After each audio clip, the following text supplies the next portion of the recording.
Did you ever, because you were napping, like all of a sudden it's part of your practice? Yeah, Did you start dreaming of the people you were absolutely. archiving? Yes, Mm. absolutely. I had so many dreams. I will be reading slave narratives and thinking about my grandparents and my great grandparents. I would just take naps and sleep with it. Like it was almost like at first it was just pure exhaustion. I was just resting and sleeping because I just needed to. But then eventually it became a practice of when I take a nap, when I sleep, I felt like in some way I was reconnecting with my ancestors. I was Mm. communicating with them. It became ancestor reverence. I began to really hone in on the idea of I will reclaim the dream space that was stolen from you in this dimension. I'll do that for you. This is my reparations. This is our reparations. The things that we need for our liberation are waiting for us in our dreams. Our ancestors are like, I wish that they would just lay down because I got something to tell them, but they won't stop.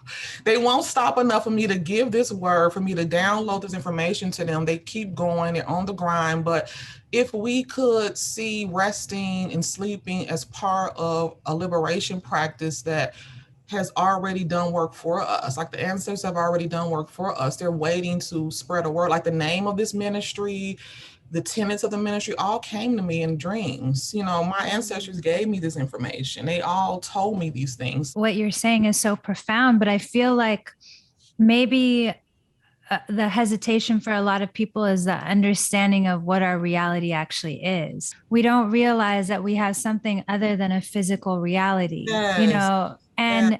and also that there is life after death. So it's Mhm. like this whole connection to the Yes, ancestors yes, is is because we're still coexisting with yes. those energies, and I don't think we realize how much we have access to them and We how don't. they're literally available Yes. for us at all times. They want to help us. All we have to do is be available for it or to ask for Absolutely. it or Mm.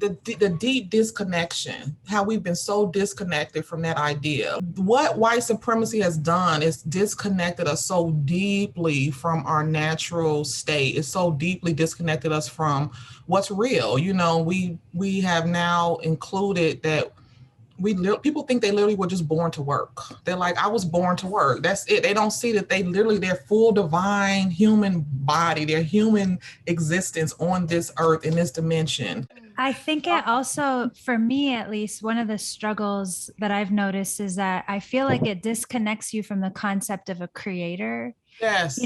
where you become the creator. So Yeah. everything is about, so I feel like especially in the US, like people take it on as if they're the I gotta ones, do like it. I'm Yes. responsible. Everything. Yes. Whereas in other cultures, like, you rely heavily on the ancestors, Heavily.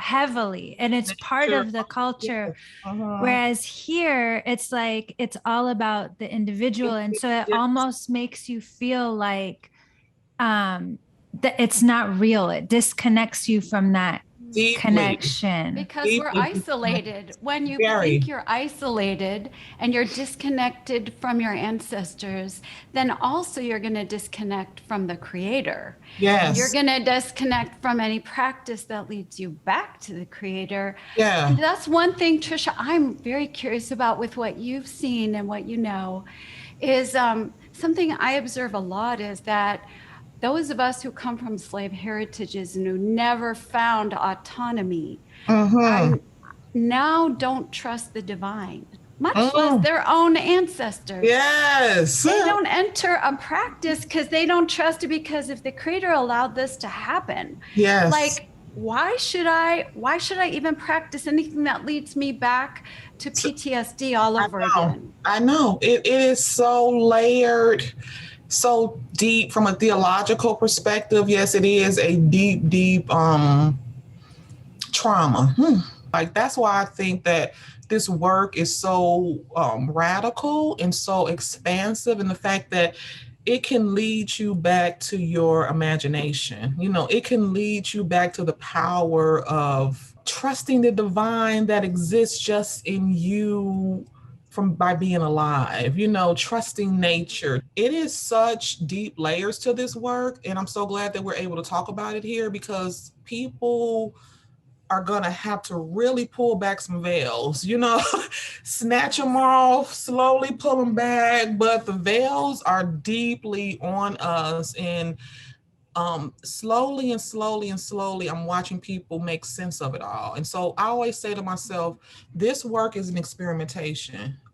I am just a curious person who wants to see how far rest can take us, how far connection can take us, how far pausing and stillness and silence and connecting with our divine. No matter what, I trust the divine. You know what I mean? No matter what, I trust that I'm here for a reason. I trust that so deeply. And I understand that this system has robbed people to where they aren't there. They aren't able to trust that. All they can see is, I got to eat, I have to pay bills, I have to work. And what a crime, what violence this capitalism has done to us. And I'm mad about it every day. There's this tender rage under me every day that sits, there's this tenderness of wanting us to have better, of wanting us to be free, of wanting us to tap into our divine. I keep saying, when we really tap in to what spirit has for us, to who we truly are collectively,